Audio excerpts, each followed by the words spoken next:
नमस्कार, जेके अपडेट में आपका स्वागत है। मैं हूं अश्विनी गुप्ता। दोस्तों, घुटनों का दर्द एक बहुत ही आम बात है और आजकल का जिस प्रकार का हमारा रहन सहन खान पान है, उसके चलते जैसे ही 40 की एज क्रॉस करते हैं लोगों में ये बात कॉमन हो जाती है और जैसे जैसे एज बढ़ती जाती है उसके साथ साथ ये दर्द भी बढ़ता ही जाता है।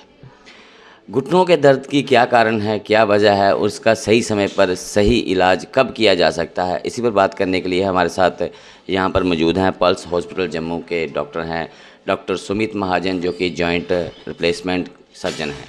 इनसे हम बात करेंगे। डॉक्टर साहब, ये बताएं कि जो घुटनों में दर्द होता है, किस पोजीशन पे आकर उसका जॉइंट रिप्लेसमेंट करने की ज़रूरत पड़ती है? Thank you for having me. सबसे पहले हमें ये पता चलना चाहिए कि घुटने ख़राब कैसे होते हैं और घुटने ख़राब दिखते कैसे हैं।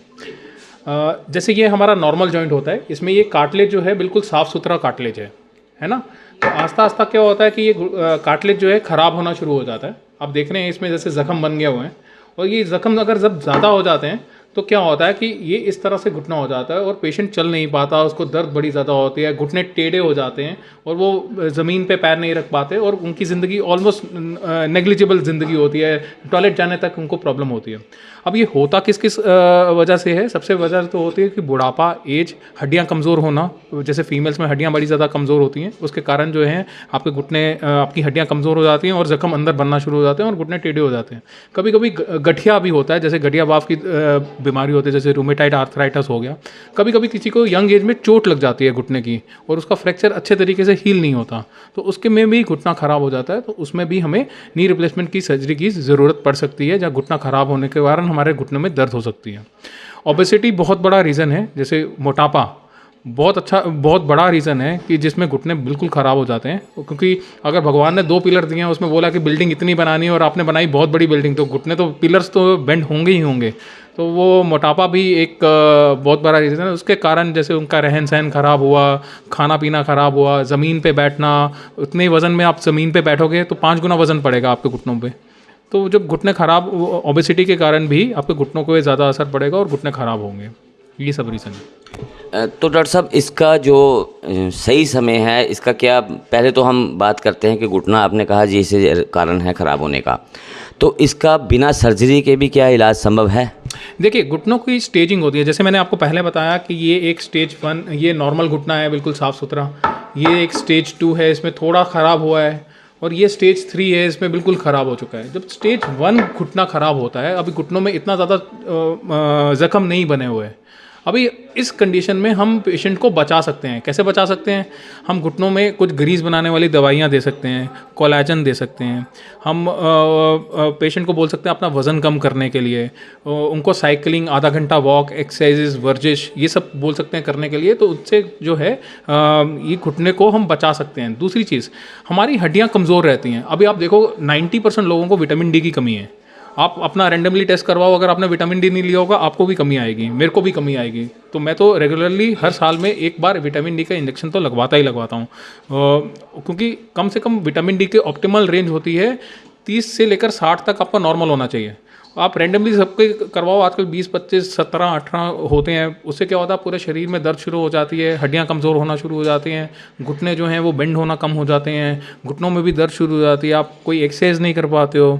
तो ये सारी चीज़ें जो हैं ये ऐड ऑन करती हैं आपके घुटनों को ख़राब करने में।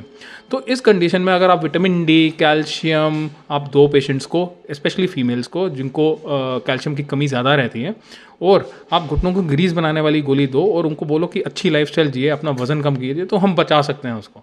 लेकिन अगर आप ऑलरेडी उस स्टेज में पहुंच गए हो कि भाई इसमें घुटने बिल्कुल, आपके एक्सरे में आपको खुद ही पता चल जाएगा, बिल्कुल एक्सरे हमारे ऑर्थोपेडिक्स में क्या होता है कि लेमैन लैंग्वेज है, आप भी देखोगे आपको भी पता चल जाएगा भाई घुटने ख़राब है।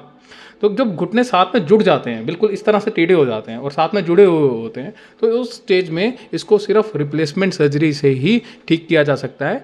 रिप्लेसमेंट सर्जरी के बारे में हम आगे बात करेंगे with the course of time. ये मैं एक्सप्लेन भी करना चाहता हूँ कि रिप्लेसमेंट का मतलब ये नहीं होता कि आप दिल की रिप्लेसमेंट कर रहे हो, या किडनी की रिप्लेसमेंट कर रहे हो, या आप कोई और चीज़ की रिप्लेसमेंट कर रहे हो। ये मिसनोमर है। घुटने में सिर्फ कैप चेंज होती है, घुटने की हमेशा कैप चेंज होती है, घुटना नहीं चेंज होता। घुटना आप ही का रहता है, उसके ऊपर कैप चढ़ाते हैं हम। डॉक्टर साहब, यहाँ पर अगर बात की तो जम्मू कश्मीर में ऐसी भी मान्यता है कि अगर जब भी किसी को जॉइंट रिप्लेसमेंट करवाना होता है, केन रिप्लेसमेंट करवाना है, तो वो बाहर की तरफ, पंजाब की तरफ भागते हैं। तो जम्मू पर उनका विश्वास नहीं बैठ पाता है, या यहाँ के डॉक्टरों पर इतना फेथ नहीं बैठ पाता है। तो जहाँ तक हमारी नॉलेज है, करीब 7,000 के करीब आपने अभी तक जॉइंट रिप्लेसमेंट कर दिए हैं। लेकिन बहुत से लोगों में ये धारणा भी है कि जॉइंट रिप्लेसमेंट होने के बाद भी आदमी प्रॉपरली अपने पाँव पे नहीं चल पाता, उसे छड़ी या वॉकर का सहारा लेकर ही चलना पड़ता है। तो ये कितना सही है? सर, आपने ये बड़ी अच्छी बात बोली। इस मामले में मैं भी आपके सहमत हूँ कि यहाँ के लोग जो हैं, यहाँ के डॉक्टर्स के ऊपर बिलीव नहीं करते। इसका सबसे बड़ा उदाहरण मैं हूँ। मैं बोल सकता हूँ कि I am son of soil of this area. मैं इधर से ही पढ़ा हूँ, मेरी एमएस भी यहाँ से ही है। लेकिन उसके बाद मैं बाहर चला गया ये आर्ट सीखने के लिए। जब तक हमने एमएस की थी तब तक ये वाला आर्ट इधर अवेलेबल नहीं था, जहाँ ये वाली टेक्नोलॉजी इधर आई नहीं थी। फिर मैंने ऑल इंडिया इंस्टीट्यूट से ट्रेनिंग ली, सफदरजंग हॉस्पिटल से ट्रेनिंग ली। मैं 6 महीने जर्मनी गया। मैंने अपनी जॉइंट रिप्लेसमेंट में एमएस, डीएनबी, एमसीएच की। मैं 3 बार डबल पोस्ट ग्रेजुएट और एमसीएच ट्रेंड ऑर्थोपेडिक सर्जन हूँ। मैं पिछले 8 कंट्रीज़ में घूम के आया हूँ सिर्फ जॉइंट रिप्लेसमेंट, नेविगेशन और रोबोटिक सर्जरीज को सीखने के लिए। तो आपकी जो, फिर मैं आपके सवाल में आता हूँ कि ये हम इधर कर नहीं पाए। और पिछले 7 साल से मैं अमृतसर में रह रहा हूँ। और अमृतसर के लोगों, मेरे पेरेंट्स इधर रहते हैं, मैं इधर का ही हूँ, जम्मू की सेवा क्यों नहीं कर रहा था। तो इस साल, 1 साल पहले हमने जम्मू में सारे हॉस्पिटल्स ढूंढे। अब पल्स हॉस्पिटल के साथ हमारा कोई टाई अप हुआ और कुछ चेंजेस हमें करवानी पड़ी इस हॉस्पिटल में भी। इनके थिएटर्स अच्छे थे, बट इनको कंसेप्ट नहीं था कि ये मॉडुलर ओटीज होते क्या हैं, जिसमें टेम्परेचर जो है 18 डिग्री होना चाहिए। हम जब जॉइंट रिप्लेसमेंट करते हैं तो टेम्परेचर सिर्फ 18 डिग्री ही होता है। 18 डिग्री से कम ही रहना चाहिए, नहीं तो इन्फेक्शन होने के चांसेस बड़े ज़्यादा होते हैं। कुछ थिएटर, मैं नाम नहीं लेने जाऊँगा इधर हॉस्पिटल्स में, क्योंकि मैंने उधर भी काम किया हुआ है। उधर हीटर लगा के थिएटर में बैठते हैं। हीटर लगा ही नहीं सकते आप थिएटर में, क्योंकि लैमिनार एयर फ्लो चलता है। तो ये चीज़, साफ़ सुथरा इन्वायरमेंट, अच्छे इम्प्लांट। पहले क्या था कि जम्मू में आप बाहर से इम्प्लांट ला नहीं सकते थे, बिकॉज आपको एक लखनपुर में एक बैरियर रखता था। मुझे अभी भी याद है, आज से 5 साल पहले मैंने एक नी रिप्लेसमेंट करना था, उसको लखनपुर में रोक लिया। 25-26 लाख रुपए की इन्वेंट्री वेंडर की उधर रुक गई। वेंडर कहता मैं सामान ही नहीं दूंगा। अभी मेरा सारा सामान चंडीगढ़ से आ रहा है, इधर आ रहा है, सामान आता है, बंदे आते हैं, सर्जरी करवाते हैं और चले जाते हैं। इम्प्लांट की कोई शॉर्टेज नहीं है, हॉस्पिटल अच्छा मिल गया, साफ़ सुथरा इन्वायरमेंट है। प्लस एक जो सबसे बड़ी फैसिलिटी आई है, वो हम उसके लिए थैंक्स टू मोदी सरकार बोलेंगे, जो आयुष्मान भारत, जो गोल्डन कार्ड की फैसिलिटी आई है, जिसमें गरीब से गरीब बंदा और अमीर से अमीर बंदा भी अपनी सर्जरी की फैसिलिटी इधर ले सकता है जम्मू कश्मीर में। वो चीज़ हो रही है। और जम्मू कश्मीर जो है आज की डेट में, मैं आपको लिख के देता हूँ, मैंने अमृतसर में काम किया है, मैंने पंजाब में, पूरे पंजाब में काम किया, मैंने दिल्ली में काम किया है। जितनी फर्टाइल सॉइल और जितनी अच्छी काम मेडिकल फैटर्निटी में जम्मू कश्मीर में आने वाले टाइम में होने वाला है, और किसी भी स्टेट में नहीं होएगा। पहली चीज़। दूसरी चीज़, ट्रांजिशन तो आएगा, पहले तो भरोसा नहीं होगा। अब आस्ता आस्ता, जैसे हमने जनवरी में शुरू किया, अभी तक हम 150 जॉइंट कर चुके हैं आज की डेट में। तो पहले तो एक भी नहीं होता था, अगर होता था तो 3 या 4 होते होंगे पूरे साल में। 150 जॉइंट एक ही इंस्टीट्यूशन में होना एक बहुत बड़ी बात है। तो ऐसा नहीं है कि लोगों को भरोसा नहीं है, पहले फैसिलिटीज़ नहीं थी, अब फैसिलिटीज़ आ गई हैं, और आपके माध्यम से हम लोग बता भी रहे हैं कि ये फैसिलिटीज़ आई हैं, और लोगों को भी पता चलेगा कि ये फैसिलिटी आई हैं। सो उससे जो है लोगों को फ़ायदा ही होगा। अपनी स्टेट में, अपनी जगह पे आप इतनी बड़ी सर्जरीज करवा रहे हो, और रिजल्ट्स बड़े अच्छे हैं। जॉइंट रिप्लेसमेंट की अगर हम बात करें, तो जैसा कि आपने कहा, हम आगे बात करेंगे, तो जॉइंट रिप्लेसमेंट जो है ये कितनी तरह का होता है? जिसे हम केन रिप्लेसमेंट भी बोल देते हैं, जिसे हम कूल्हे का भी कई बार उसको रिप्लेस करवाते हैं, घुटनों का करवाते हैं, जो कई बार एडी का जो नीचे वाला, हाँ, उसको भी हम रिप्लेस करवाते हैं। तो इसकी सबकी ज़रूरत कब महसूस होती है? हम जॉइंट रिप्लेसमेंट में, जैसे मैंने पहले भी बताया कि जॉइंट रिप्लेसमेंट एक मिसनोमर है। जैसे मैंने बताया, ये वाला घुटना पूरा ख़राब है, ये बिल्कुल ख़राब है, बिल्कुल ख़त्म। उसके बाद हमने क्या करना होता है कि इसमें सिर्फ ये ऊपर वाली कैप डलती है, आप देख रहे हैं, ये पूरी ऊपर वाली कैप डलती है, ये चीज़ निकल जाती है। इसके बाद आप ये नीचे वाली कैप, ये इधर डल जाती है, और बीच में एक प्लास्टिक होता है। ये प्लास्टिक पहले डिफरेंट क्वालिटी का होता था। जैसे हम अच्छी कंपनी का प्लास्टिक डालते हैं, और जो भी कंपनी का प्लास्टिक डालते हैं यूएसए FDA अप्रूव्ड होता है। ये कम से कम 20-25 साल ये चल जाता है। अगर पेशेंट का वजन ज़्यादा नहीं है, एक्सरसाइज रेगुलरली कर रहा है, ज़मीन पे नहीं बैठ रहा है, बहुत ज़्यादा ज़मीन पे नहीं तैर रहा है, तो ये प्लास्टिक काफ़ी देर तक चलता है। ना प्लास्टिक में घिसना है, ना इसने घिसना है, ना स्टील ने घिसना है, ना ऊपर वाले स्टील ने घिसना है, ना नीचे वाले स्टील ने घिसना है, घिसना प्लास्टिक ने है। तो जितनी अच्छे तरीके से आप अपने घुटने को रखोगे, जैसे गाड़ी को जितनी अच्छे तरीके से आपने मर्सिडीज़ ले ली और मर्सिडीज़ को अच्छे तरीके से नहीं लेगा, खेतों में ले गए तो वो भी ख़राब होगी। तो वैसे ही चीज़ आपने नी रिप्लेसमेंट सर्जरी कराई है, ये आपका घुटना तो नहीं बनने वाला, बट आपका जो जख्म है वो ख़त्म हो जाएगा, यानी कि दर्द जो है वो ख़त्म हो जाएगा लोगों का। तो खत्म हो जाएगा, प्लस आपकी एक नई लाइफ मिलती है। सर आप नी रिप्लेसमेंट वाले पेशेंट्स को, जो हमने अभी जितनी भी नी रिप्लेसमेंट की हैं, आप जैसे बता भी रहे थे 7,000 नी रिप्लेसमेंट कर चुके हैं, कुछ पंजाब में, कुछ इधर जम्मू कश्मीर में। आप उनको पहचान नहीं सकते कि उनकी सर्जरी हो रखी है। 1.5 से 2 महीने के बाद आपको पता नहीं चलेगा कि उनकी सर्जरी होगी। सर्जरी के बाद अब हमारी धारणा क्या होती है, पता नहीं लैट्रिन बाथरूम हमने बेड पे तो नहीं करना पड़ेगा नी रिप्लेसमेंट के बाद। आप सर्जरी सुबह करो और 6 घंटे के अंदर अंदर चल सकते हो आज की डेट में, पहली चीज़। दूसरी चीज़, आप अगले दिन वॉकर के साथ चल रहे होगे, तीसरे दिन आप स्टिक के साथ चलते हो, आप टॉयलेट सीट पे खुद जाते हो, चौथे 5वें दिन आपको छुट्टी दे देते हैं अस्पताल से। उसके बाद आपको कोई इंजेक्शन, 2 दिन सिर्फ इंजेक्शन लगाते हैं, IV एंटीबायोटिक्स, उसके बाद कोई इंजेक्शन नहीं लगाते, सारा मुंह के रास्ते दवाई चल रही होती है।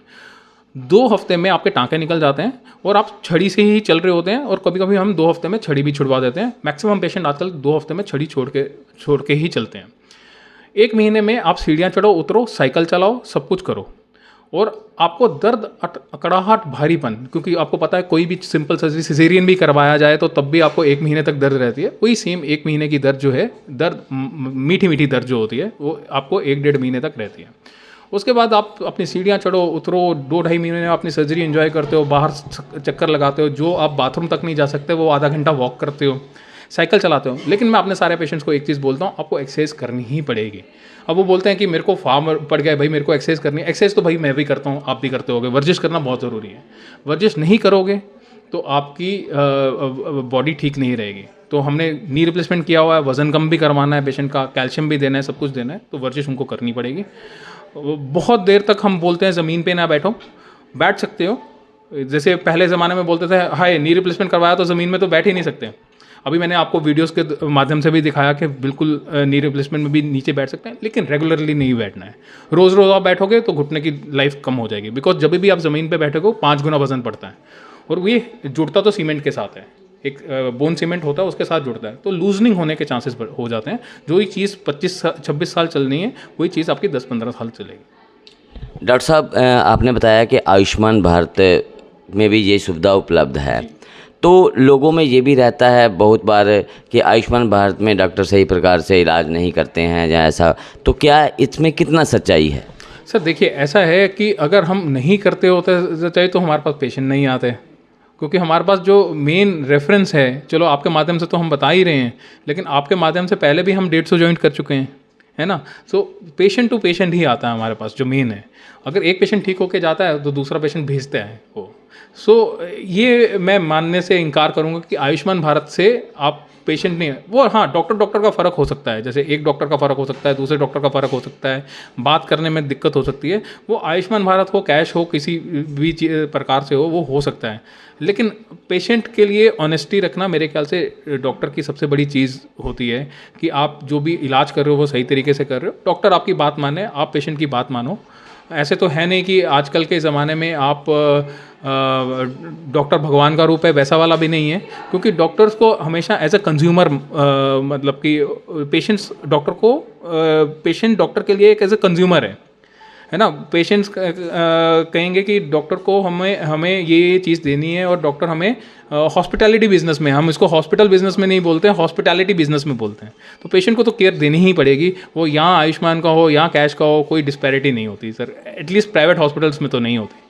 बहुत बहुत शुक्रिया हमसे बात करने के लिए। तो ये थे डॉक्टर सुमित महाजन, जिन्होंने बताया कि किस प्रकार से पल्स हॉस्पिटल में भी अभी ये करीब 150 सर्जरीज जहाँ पर कर चुके हैं, और जिसमें सभी के सभी सफल इलाज जहाँ पर किया गया है।